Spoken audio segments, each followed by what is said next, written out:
السلام عليكم ورحمة الله وبركاته. الحمد لله والصلاة والسلام على أشرف المرسلين وعلى آله وصحبه أجمعين أما بعد. ഏറെ ബഹുമാനാദരവുള്ള ഉസ്താദുമാരെ, എൻ്റെ ശബ്ദം ശ്രവിക്കുന്ന താഴ്ന്ന സുഹൃത്തുക്കളെ, മറ്റ് സഹോദരങ്ങളെ, നാം ഇവിടെ ഒരുമിച്ച് കൂടിയത് മഹത്തായ സ്വാധീനങ്ങളായ അള്ളാഹുവിൽ സ്വീകരിക്കുമാറാകട്ടെ. ക്രിസ്റ്റിന്റെ ഈ മഹത്തായ വേദിയിൽ ആഘോഷത്തിന്റെ ഇസ്ലാമിക നിലപാടിനെ കുറിച്ച് അല്പം സംസാരിക്കാനാണ് ഞാൻ ഉദ്ദേശിക്കുന്നത്. അതുകൊണ്ട് തന്നെ കുറെ വാദികളല്ല ഞാൻ എഴുതുന്നത്. തീർത്തും ആധികാരികമായ ഏതാനും ചില കാര്യങ്ങൾ മാത്രം പറഞ്ഞുകൊണ്ട് ഞാൻ എന്റെ വാക്കുകൾ വിരാമം കൊടുക്കണം. പ്രിയപ്പെട്ടവരെ, ഖുറൈശി ഗോത്രത്തിൽ അബ്ദുള്ളയുടെയും ആമിന ബീവിയുടെയും പുത്രനായി റബീഉൽ അവ്വൽ 12 തിങ്കളാഴ്ച പുലർച്ചെയാണ് നബി സല്ലല്ലാഹു അലൈഹി വസല്ലം ജനിക്കുന്നത്. പിറവിനാൾ തൊട്ട് തന്നെ ധാരാളം അസാധാരണ സംഭവങ്ങൾക്ക് സാക്ഷിയായിരുന്നു നബി സല്ലല്ലാഹു അലൈഹി വസല്ലമയുടെ ജനനം. അല്ലാഹു തആല ഖുർആനിലൂടെ പറയുന്നുണ്ട്, ബിസ്മില്ലാഹിർ റഹ്മാനിർ റഹീം, വമാ അർസൽനാക ഇല്ലാ റഹ്മത്തൻ ലിൽ ആലമീൻ.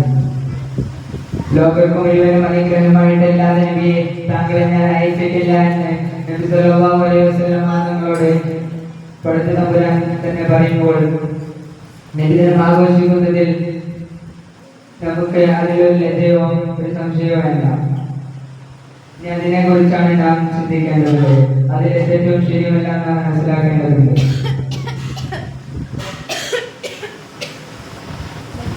സമൂഹത്തെ തെറ്റിദ്ധരിപ്പിച്ച് സല്ലല്ലാഹു അലൈഹി വസല്ലമയുടെ മഹത്വം സമൂഹത്തിന് മുമ്പിൽ ഇകഴ്ത്തി കാണിച്ചുകൊണ്ട് കയ്യടി വാങ്ങുന്നവരെ നാം മനസ്സിലാക്കേണ്ടതുണ്ട്. ഇസ്ലാമിക പ്രമാണങ്ങളിൽ അനുഗ്രഹങ്ങളിൽ ആരാധിക്കുന്നതിന് ധാരാളം തെളിവുകൾ നമുക്ക് കാണാൻ സാധിക്കുന്നതാണ്. ഇതെല്ലാം നാം മനസ്സിലാക്കേണ്ടതുണ്ട്. അല്ലാഹു തന്നെ അവന്റെ ഖുർആനിലൂടെ യൂനുസ് സൂറത്തിലെ 58-ാം ആയത്തിലൂടെ പറയുന്നുണ്ട്, ഖുൽ ബിഫദ്ലില്ലാഹി വബിറഹ്മതിഹി. നബിയെ പറയുക, എന്റെ അനുഗ്രഹത്താലും എന്റെ റഹ്മത്താലും നിങ്ങൾ സന്തോഷിക്കുകയും ഈ റഹ്മത്ത് കൊണ്ട് എന്നതുകൊണ്ട് വീക്ഷിക്കുന്നത് നബി സല്ലല്ലാഹു അലൈഹി വസല്ലം തങ്ങളാണെന്ന് ഖുർആൻ വിശദീകരിക്കും. ഖുർആന്റെ വ്യാഖ്യാതാക്കൾ നമ്മെ പഠിപ്പിക്കുന്നുണ്ട്. ഇതിൽ നിന്നെല്ലാം നമുക്ക് ഈ കാര്യം വ്യക്തമാണ്. അപ്പോൾ ഇതെല്ലാം മനസ്സിലാക്കിക്കൊണ്ട് ജീവിക്കാനുള്ള തോഫീക്ക് നൽകുമാറാകട്ടെ. ലോകത്തിന് മുമ്പിൽ കണ്ണും കാതും തുറന്നു വെക്കുന്ന ഏതൊരാൾക്കും മനസ്സിലാകുന്ന ഒരു കാര്യമാണ്, ഏതൊരാൾക്കും കാണാനും കേൾക്കാനും കഴിയുന്നതാണ് ലോകത്തിന്റെ പല ഭാഗത്തും നടന്നുകൊണ്ടിരിക്കുന്ന നബിദിന പരിപാടികളെല്ലാം.